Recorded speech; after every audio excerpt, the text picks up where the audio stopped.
Dinas Pertanian Tapanuli Utara, BPP Kecamatan Siborong-Borong mempersembahkan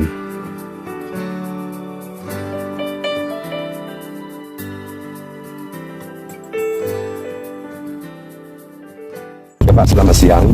Ya, Pak. Kami dari BPP Siborong-Borong beserta dengan para PPL, secara khusus PPL Desa Siborong-Borong 2, datang ke lokasi Bapak untuk meninjau pertanaman daripada andaliman.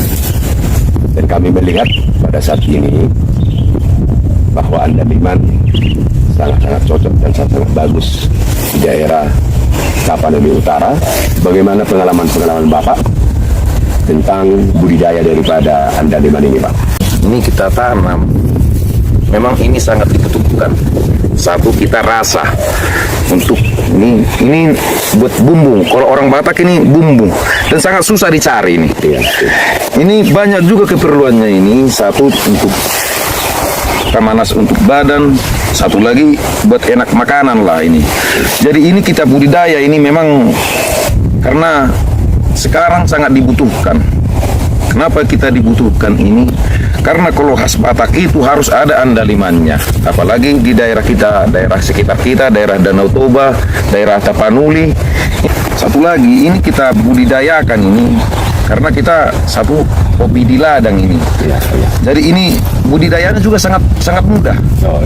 Sangat mudah budidayanya ini. Dan ini gampang juga dipakan, dibibitkan ini. Gampang dibibitkan, biarpun susah tapi gampang ini. Nah, ini juga udah bisa kalau ada yang vitaminnya udah bisa dibibit.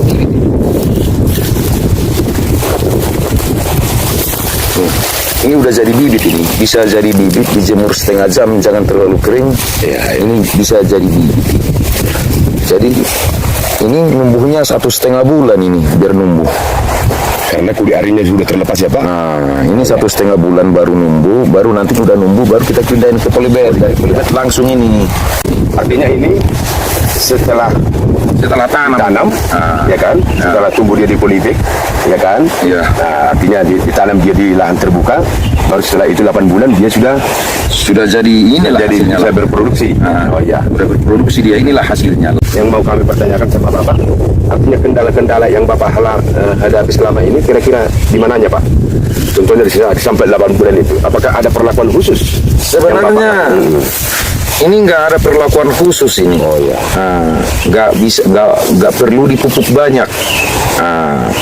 Yang penting jangan banyak rumput-rumput. Hanya satu masalahnya ini. Oh ya. Ini buah yang kering sebenarnya harus dipetik. Iya.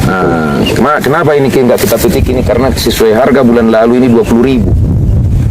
20.000. Jadi waktu metiknya ini udah aturan 2 orang yang metik ini semua. Berarti kan nggak ketemu.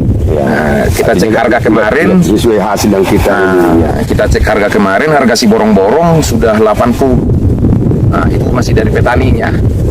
Jadi saya pikir-pikir ini kendalanya ini hanya satu. Kalau nggak dipetik mati.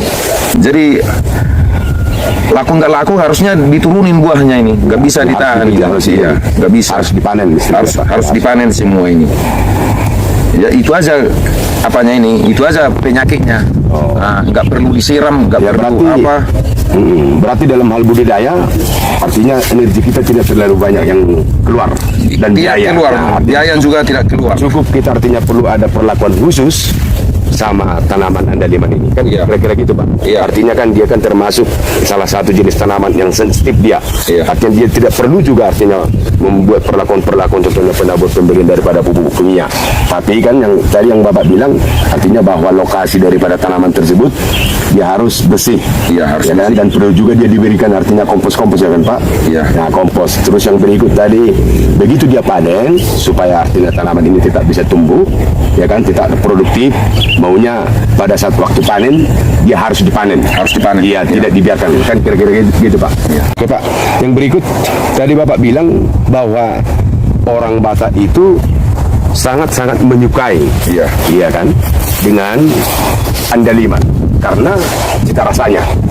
Nah, ada nggak mungkin pesan-pesan Bapak ataupun motivasi Bapak kepada masyarakat milenial ataupun masyarakat petani kita secara umum di Sumatera Utara, secara khusus Tapanuli, dalam hal budidaya andaliman tersebut, Pak? Kita harus budidayakan. Contoh, ada nih contoh nih. Kita mungkin minggu apa Selasa sore masak kita di rumah.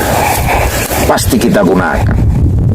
Itulah pesannya. Sabu nggak usahlah kita jual dulu lah. Untuk kebutuhan kita udah butuh kita 2 kali seminggu. Ditambah lagi ada apalah tahun baru, acara-acara keluarga lah. Ini harus kita butuhkan ini. Jadi ini kalau bisa haruslah ditanam lah. Paling dikit 2-3 di belakang rumah, di polybag juga di depan rumah yang nggak mengganggu orang, nggak mengganggu fasilitas umum, ya bisa lah ini ditanam, nggak mengganggu. Sedikit Pak,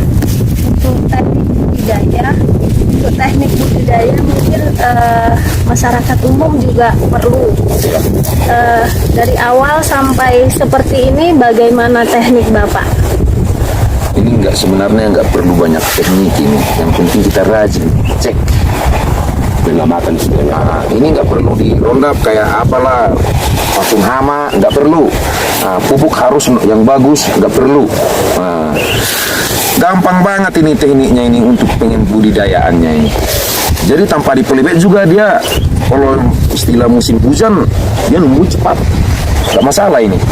Nah, kemarau juga dia nggak masalah. Nah, gampang budidayanya ini. Nah, ini sangat gampang budidayanya. Terima kasih Pak, mungkin ini sedikit untuk pemasaran. Bapak tadi biasanya pemasaran Bapak menggunakan bahan baku yang setelah dipanen Bapak langsung kirim. Iya. Ada nggak teknik lain untuk hal ini Pak? Contohnya untuk memperpanjang umur dari biji andaliman itu, bagaimana teknik Bapak untuk pengirimannya? Kita pakai plastik minyak yang putih itu yang biasa ikat tempat ikan. Nah, tapi ada lagi lebih bagus, botol aqua yang besar itu 1 minggu itu nggak bakalan ada perubahan itu.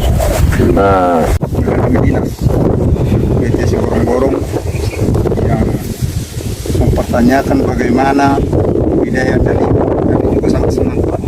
Tapi saya kira kalau bisa sekalian dari perkenalkan oleh pemerintah kita Tapanuli Utara ke seluruh Indonesia, jangan cuma orang Batak, biar orang itu juga merasakan. Kami juga petani mau membudidayakan dan menjaga bagaimana titipan nenek moyang kita, bahwa ini adalah cita rasa bumbu khas Batak dan disalurkan ke seluruh Indonesia, biar semua warga negara Indonesia merasakan bagaimana cita rasa andaliman. Kami juga petani, bisa untuk membudidayakan untuk seluas-luasnya. Itulah titipan kami. Sekalian berterima kasih kepada pemerintah Kabupaten Utara, secara khusus pertanian, untuk memperkenalkan ke seluruh daerah lain. Itulah, makasih. Terima kasih. Dan segala pesan yang Bapak sampaikan melalui kami BPP Siborong-Borong dan PPL Siborong-Borong 2, kami akan menyampaikan harapan daripada Bapak sekalian bisa jadi bahan masukan dan pertimbangan nanti untuk pemerintah Kabupaten Tapanuli Utara melalui Dinas Pertanian Kabupaten dan Tapanuli Utara. Mungkin Pak demikian yang bisa kami pertanyakan atau bisa diskusi kita hari ini. Semoga Tuhan yang selalu menyertai di setiap langkah dan tugas kita masing-masing. Horas.